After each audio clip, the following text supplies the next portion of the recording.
So hello student, this is Deepika Srivastava. तो आज जो टॉपिक हम लोग शुरू करने जा रहे हैं that is from unit 4 pathophysiology की disease of bone and joints में से जो टॉपिक है हमारा वो है रिह्यूमेटॉइड आर्थराइटिस। रिह्यूमेटॉइड आर्थराइटिस क्या होता है, क्या इटियोलॉजी है इसकी और क्या पैथोजेनेसिस है इसकी, इसके बारे में हम लोग आज डिस्कस करेंगे। तो Rheumatoid arthritis is an autoimmune systemic disease which causes joint inflammation and pain. Rheumatoid arthritis जो होता है ये एक ऑटो इम्यून सिस्टम डिजीज़ होता है जो जॉइंट में हमारे इन्फ्लामेशन और पेन कॉज करता है। ऑटो इम्यून का मतलब क्या होता है? जब हमारी ही इम्यून सेल हमारे ही अगेंस्ट काम करने लगती हैं तो हम उसे क्या कहते हैं? Auto immune disease. ठीक है, हमारी इम्यून सेल कौन सी होती हैं? टी सेल और बी सेल्स होती हैं। टी लिम्फोसाइट, बीटा लिम्फोसाइट, ये सारी जो होती हैं ये अपने ही सेल को खाना शुरू कर देती हैं, तो हम उसे क्या कहते हैं? ऑटो इम्यून डिजीज़ कहते हैं। ठीक है, ये जो आर्थराइटिस होता है ये हमारे जॉइंट्स में होता है, हाथों की जॉइंट्स में होता है, हमारे घुटनों में होता है, हमारे फिंगर्स में, ये सारी जो जॉइंट्स हैं इनमें सब में हमारे रिह्यूमेटॉइड आर्थराइटिस होता है। लिखा है the disease commonly affect the hand, knees or ankle and usually the same point on the both side of the body of the body. क्या होता है? जो डिजीज़ होता है ये अफेक्ट करती है हमारे हाथ के और हमारे हाथ की जो जॉइंट्स हैं उनको, जो हमारे नीज़ हैं, जो हमारे घुटने हैं उनको, जो हमारे एंकल्स हैं उनको ये अफेक्ट करती हैं। और क्या होता है? ये सेम पॉइंट पे अफेक्ट करती है दोनों, मतलब एक पैर के घुटने में अगर आर्थराइटिस हुआ तो हमारे दूसरे पैर के भी घुटने में आर्थराइटिस होगा। Okay, such as both hand और बोथ नीज, जैसे कि दोनों हाथों में होगा और दोनों पैरों में होगा। It's happens when the immune system does not work properly and attack the lining of the joint. ये होता है जब हमारा इम्यून सिस्टम अच्छी तरीके से प्रॉपरली काम नहीं करता है और अपने ही जॉइंट्स के लाइनिंग पे, मेम्ब्रेन्स पे क्या करता है? अटैक करना शुरू कर देता है, तो हमारा रिह्यूमेटॉइड आर्थराइटिस कॉज होता है। इटियोलॉजी इसकी क्या है? कॉजेज इसकी क्या है? तो सबसे पहला पॉइंट है rheumatoid arthritis is an autoimmune condition which means it's caused by the immune system attacking healthy body tissues। Rheumatoid arthritis जो होता है ये ऑटो इम्यून कंडीशन है, ऑटो इम्यून डिजीज़ है, जिसका मतलब होता है कि ये कॉज होगा इम्यून सिस्टम अटैक, ये कॉज होगा हमारा ही इम्यून सिस्टम हमारी हेल्दी बॉडी टिश्यूज़ पे अटैक करके उनको किल करना शुरू कर देंगी और तभी ये ऑटो इम्यून डिजीज़ कॉज होगी। ओके, दूसरा भी इसका कॉज है जेनेटिक हो सकता है, जो पर्सन बहुत ज़्यादा स्मोकिंग करता है उसकी में भी रिह्यूमेटॉइड आर्थराइटिस देखा जाएगा अगर। और जो फोर्थ रीज़न है दैट इज़ जॉइंट इन्फेक्शन।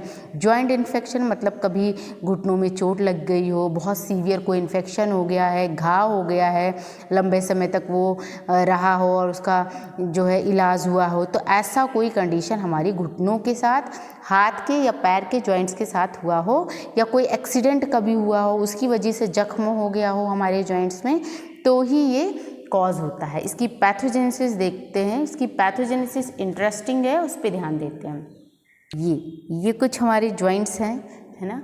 ये हमारा क्या है? जॉइंट्स हैं। ये हमारी क्या है? बोन है। ये हमारी बोन है, दोनों साइड की ये हमारी बोन है। ये जो है इसको कवर करे हुए जो है वो उसे हम कहते हैं आर्टिकुलर कैप्सूल्स, इधर वाले को भी और इधर वाले को भी, जो रेड कलर से है। ठीक है, नेक्स्ट हमारा है क्या?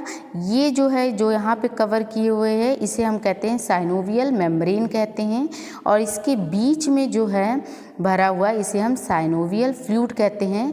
और ये जो गद्देदार स्ट्रक्चर है, जो कुशन वाला स्ट्रक्चर है, कुशन लाइक स्ट्रक्चर है, इसे हम कहते हैं कार्टिलेज कहते हैं। ये जो साइनोवियल फ्लूइड है ये लुब्रिकेटिंग एजेंट की तरह हमारे जॉइंट्स में काम करता है। इसको फ्लेक्सिबिलिटी प्रोवाइड करता है, मूवमेंट में हेल्प करता है और इसको न्यूट्रिशन भी प्रोवाइड करता है। तो जो भी हमारी पैथोजेनेसिस हो रही है वो यहीं पे हो रही है, इस जॉइंट्स के बीच में। तो पैथोजेनेसिस क्या होती है कि जो भी हमारी इटियोलॉजी है, जेनेटिक, या हम कह सकते हैं स्मोकिंग, या अगर कोई जॉइंट इन्फेक्शन हमारे पास्ट में हमारे जॉइंट्स के साथ हुआ हो, तो अगर ये सारी चीज़ें होती हैं तो इनकी वजह से क्या होता है, हमें पता है कि हमारी जो इम्यून सिस्टम में जो हमारी सेल होती हैं वो कौन कौन सी होती हैं।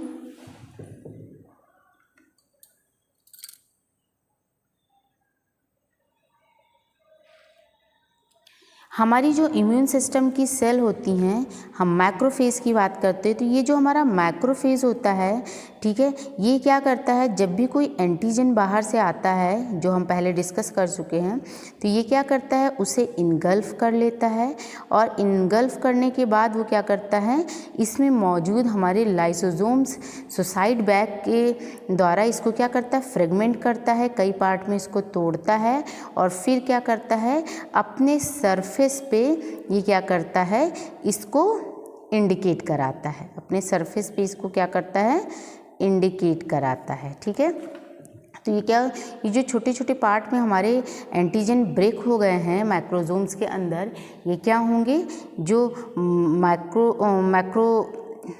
मैक्रोफेज है हमारा, इसके सरफेस पे मौजूद रिसेप्टर पे क्या करेंगे, ये रिप्रेजेंट करेंगे।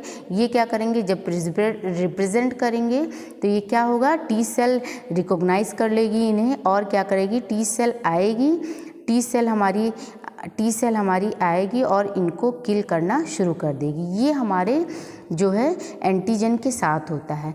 जब ये प्रोसेस होता रहता है, ठीक है, जब ये एंटीजन इसके अंदर आता है मैक्रोफेज के अंदर, तो उसी वक्त हमारे मैक्रोफेज में एक प्रोटीन यहाँ पे रहती है। ठीक है, ये जो प्रोटीन हमारी होती है, ये भी क्या होती है, इनके साथ साथ फ्रेगमेंट हो जाती है। मतलब जब ये एंटीजन को फ्रेगमेंट करता है, तोड़ता है हमारा जो मैक्रोफेज है, तो उसके साथ साथ हमारा ये जो प्रोटीन यहाँ पे रहता है, ये भी ब्रेक हो जाता है, और साथ ही साथ ये भी इन रिसेप्टर पे रिप्रेजेंट हो जाता है।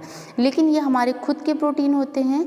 ठीक है, तो जो टी सेल होती है वो इन्हें जो है रिकॉग्नाइज नहीं करती। मतलब टी सेल इनके इस पे बैठने से क्या होता है, टी सेल एक्टिवेट नहीं होती है, क्योंकि टी सेल को पता है कि ये जो प्रोटीन टूटा है और टूट के जो इस पे शो हो रहा है, ये हमारी ही बॉडी का प्रोटीन है।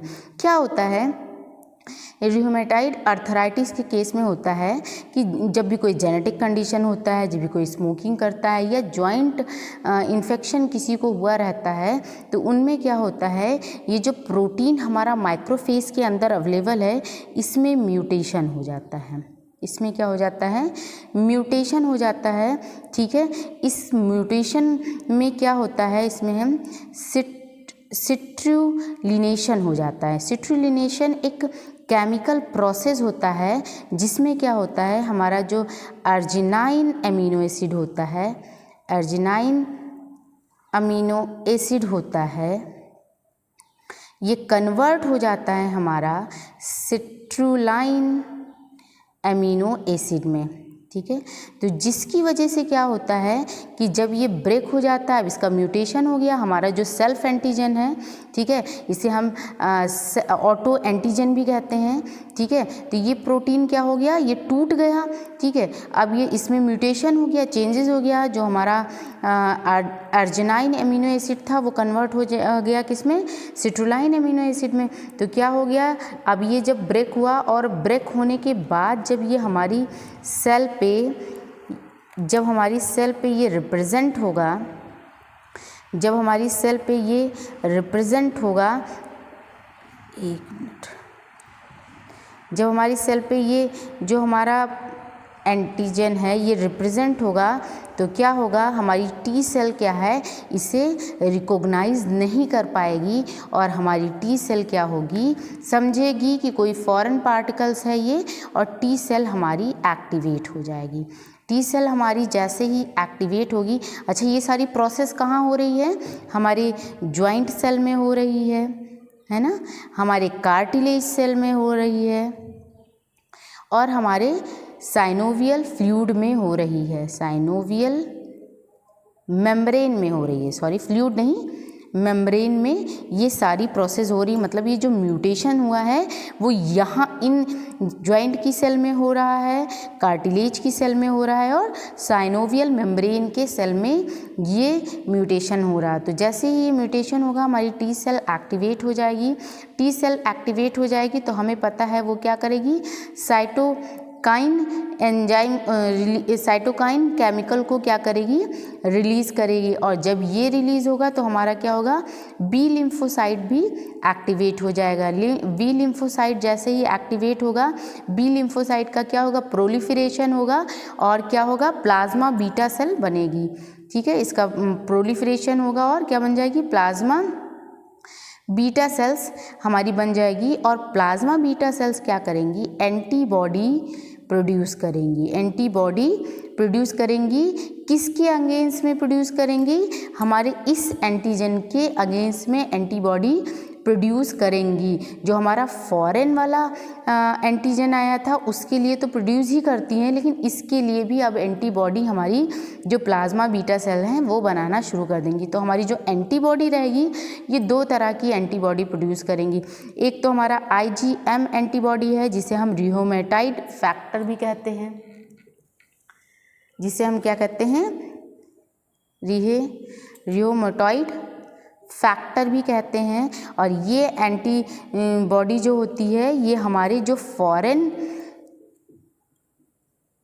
फॉरेन एंटीजन होते हैं उनके लिए है। लेकिन इन दिस केस जो हमारा सेल्फ एंटीजन है अब वो उसको रिकॉग्नाइज नहीं कर पा रही है हमारी जो है टी सेल्स, तो उसके लिए एक और एंटीबॉडी बनेगी जिसे हम कहेंगे एंटी सिट्रुलिनेटेड एंटीबॉडी। ओके, तो क्या होगा कि ये हमारी जो प्लाज्मा बीटा सेल है ये दो एंटीबॉडी को प्रोड्यूस करेगी, एक IgM और एक होगा एंटी सिट्रुलिनेटेड एंटीबॉडी होती है। ये एंटीबॉडी हमारे सिर्फ आर्थराइटिस के ही पेशेंट में पाई जाती है और किसी भी पेशेंट में ये एंटीबॉडी नहीं पाई जाएगी। क्यों? क्योंकि ये जो स्पेशल म्यूटेशन है ये सिर्फ आर्थराइटिस के ही केस में होता है और किसी केस में नहीं होगा। उसके बाद क्या होगी, ये जो एंटीबॉडी है ये हमारी क्या होगी, जॉइंट में चली जाएंगी। ठीक है, जॉइंट की तरफ हमारे माइग्रेट करेगी और हमारी जॉइंट्स में चली जाएंगी। जॉइंट्स में जाएंगी तो हमारी जहाँ जहाँ भी हमारे ये ऑटो एंटीजन है, सेल्फ एंटीजन है, उनको किल करना शुरू कर लेगी। जो हमारी सेल्फ एंटीजन है या हम उसे कहते हैं ऑटो एंटीजन है, इसे किल करना शुरू कर देगी। और इसके साथ साथ ये क्या करेगी, हमारे जॉइंट सेल को, कार्टिलेज सेल को, साइनोवियल मेम्ब्रेन की सेल को, इन सब सेलों को ये क्या करेगी, डिस्ट्रॉय करना शुरू कर देगी। और इसीलिए हम क्या कहते हैं इसे जो है ऑटो इम्यून डिजीज़। ये क्या करती है, अपने ही सेल को अब खाना शुरू कर देगी। फिर क्या होंगे, इन्फ्लामेशन का सिम्टम्स आ जाएगा और पेन का सिम्टम्स शुरू हो जाएगा, जिससे हम क्या कहते हैं, रियोमेटॉइड अर्थराइटिस। ओके, तो हमें समझ में आ गया कि रियोमेटॉइड अर्थराइटिस होता कैसे है।